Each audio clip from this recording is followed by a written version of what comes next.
Hello guys, जय श्री श्याम। मैं आपके लिए दोबारा एक नया टॉपिक लेकर आई हूँ। These geometry formulas appear in almost every exam. हर एग्ज़ाम में आता है ज्योमेट्री चैप्टर में। फर्स्ट है अपना ट्राइंगल एंगल रूल।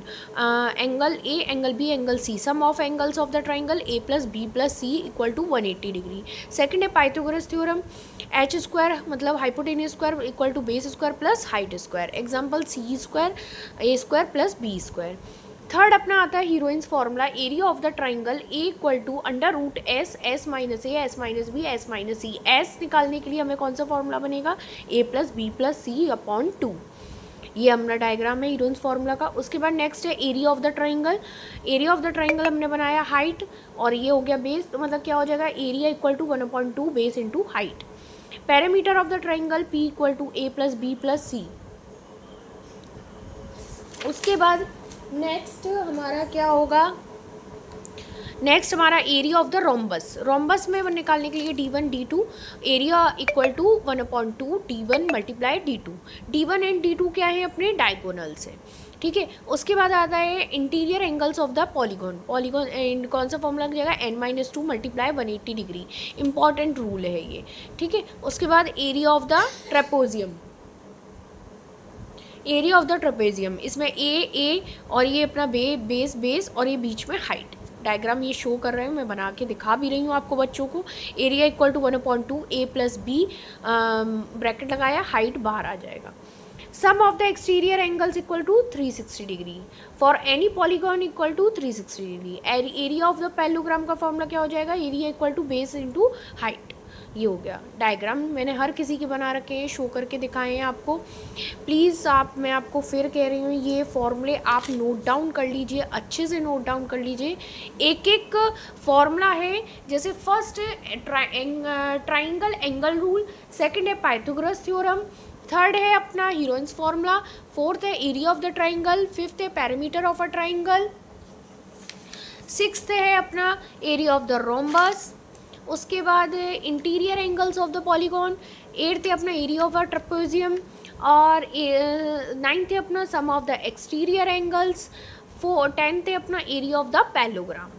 सबके डायग्राम, सबके फॉर्मूले मैंने एक ही जगह नोट डाउन करे हैं। प्लीज़ आप इसको नोट डाउन ज़रूर कर लेना, तो जिससे आपको आसानी होगी। अच्छे से अच्छी चीज़ें आपको लिख लोगे तो उससे क्या होगा? एक तो डायग्राम फिर बच्चे बनाते हैं, वहाँ पे आपको कुछ थ्योरम्स ऐसी करनी पड़ जाती हैं जो आपको डायग्राम बनाने नहीं आते हैं। डायग्राम फिर बनाओगे तो वो चीज़ें आपको अच्छे से फॉर्मूले निकालने नहीं आते हैं। क्लास 9th 8th सब में ज़रूरत पड़ती है ये फॉर्मूले। ऐसा नहीं है कि आप एक ही क्लास लेके बैठो, नहीं बेटा, ये सभी क्लास में ज़रूरत है फॉर्मूले हमारे। चाहे 9th क्लास में हो, 9th क्लास में भी हीरोइंस फॉर्मूला लगता है। ज्योमेट्री हर किसी में होती है, मैथ्स के हर एक चैप्टर में ज्योमेट्री होती है, हर क्लास में ज्योमेट्री का चैप्टर होता है। तो प्लीज़ ये आप ज़रूर ध्यान से ये टॉपिक करना। एंगल का, ट्राइंगल का, पैरेललोग्राम का, heroines formula, parameter of a triangle, सभी चीज़ में हमें ज़रूरत पड़ती है। तो आप अच्छे से इनको याद कर लीजिए। और यदि आपको कोई भी डाउट है प्लीज़ कमेंट में बताना मेरे को ज़रूर, क्योंकि कमेंट में बताएंगे तभी मेरे को पता चलेगा, नहीं तो फिर मुझे पता नहीं चलेगा कि आप लोग क्या लिख रहे हैं, क्या याद कर रहे हैं, क्या कर रहे हैं फॉर्मूलों का। प्लीज़ नोट डाउन ज़रूर करना। मैं प्लीज़ आप लोगों से बोल रही हूँ बच्चों, प्लीज़ अपना बोर्ड है, MP बोर्ड, चाहे CBSE बोर्ड दे रहे हैं, 10th क्लास, चाहे 12th क्लास, चाहे 8th क्लास, चाहे 5th क्लास, हम लोगों को प्रैक्टिस करनी पड़ेगी, क्योंकि मैथ्स है। मैथ्स करेंगे तभी प्रैक्टिस, हमारे ये फॉर्मूले, हमारे क्वेश्चंस क्लियर हो पाएंगे।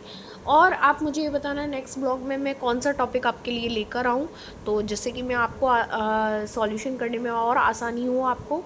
तो मेरे को नेक्स्ट ब्लॉग में ज़रूर कमेंट करके बताना कि मैडम आप मुझे ये वाला टॉपिक में, इस क्लास का ये सब्जेक्ट मैथ्स में हमें बताइए, तो मैं ज़रूर आपको टाइम से लेकर आऊँगी, चाहे लाइव में लेकर आऊँ या ब्लॉग में लेकर आऊँ।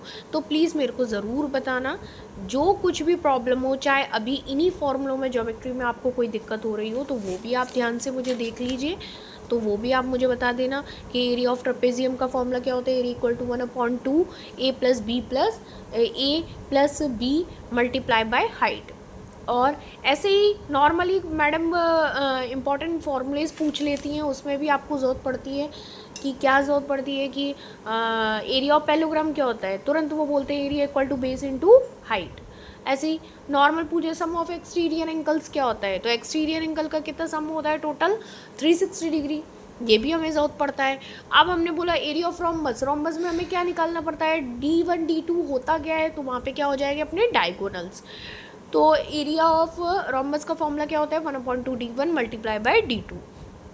तो प्लीज़ बेटा इन चीज़ों को आप अच्छे से देखना और नोट डाउन करना, और मैम को मेरे को ज़रूर बताना कि मैं नेक्स्ट ब्लॉग में आपके लिए क्या सिंपल से क्वेश्चंस लेकर आऊँ और सिंपल से क्वेश्चन करके दिखा सकूँ रजिस्टर में। तो बेटा प्लीज़ ये चीज़ें आप अच्छे से बेटा 5th class 8th class maths 10th class 12th class सभी क्लासों को बोल रही हूँ, तो आप उनको ज़रूर नोट डाउन करना अच्छे से। Geometry formulas appear in almost every exam, मैंने यही टॉपिक आपका लिखा है कि हर एक एग्ज़ाम में ये ज़रूरत पड़ती है और हर एक एग्ज़ाम में फॉर्मूला आता है, तो इसलिए नोट डाउन ज़रूर करना और अच्छे से बताना। ओके, थैंक्स, जय श्री श्याम।